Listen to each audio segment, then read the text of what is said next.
এটা ছিল মূলত প্রবেশপথ। এদিক দিয়েই এই মন্দিরে প্রবেশ করা হতো।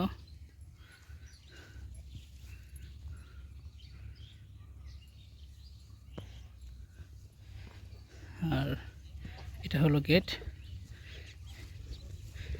এই গেট দিয়ে এই মন্দিরে যাওয়া হতো। তো মূলত এইটাই হলো স্ট্রাকচার প্রবেশপথ। তো এই প্রবেশপথ দিয়ে মূলত আসলে যাওয়া হতো। আর মন্দিরের যে রোড, এটাই মেন রোড, এটাই গেট। আর এদিকে হলো রোড ছিল, তো বোঝা নাই হয়তো বা কী ছিল, হয়তো এটা বসার জন্য সুব্যবস্থা ছিল, হেলান দিয়ে বসতে পারে বা করতে পারে। চতুর্দিকে এমন একটা সিস্টেম স্ট্রাকচার ছিল, এখানে একটা স্ট্রাকচার ছিল, ওইটা আবার একটা জায়গায় গেট। তো একটা গেটে ঢোকার পর বিশাল বড় একটা এরিয়া, সরাসরি যে মন্দির ঢুকতে হবে তা না, এই ওই সামনে দিয়ে এই ঢুকেই আবার মন্দিরের চতুর্দিকে আছে, যেটা আপনাদের ভিডিওতে দেখাইছি যে প্রাচীরটা, এই প্রাচীরটা করা ছিল।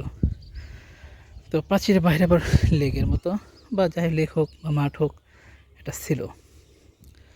তো তার বাইরে এলো এই স্ট্রাকচার, অনেক সুন্দর। তো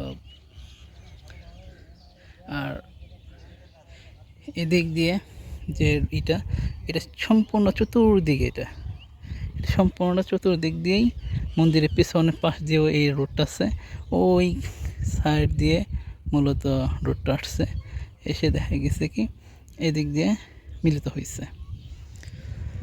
অনেক সুন্দর তাদের পরিকল্পনা, স্ট্রাকচার, মেধা, বুদ্ধি আমাদের চাইতে অনেক অনেক অনেক বেশি, যেটা এটা দেখলেই তার প্রমাণ।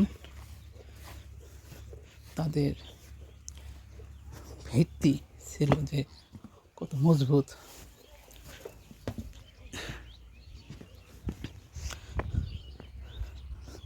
এটা একটা গেটের যে ভিতরে রুমের মতো ছিল, ঠিক।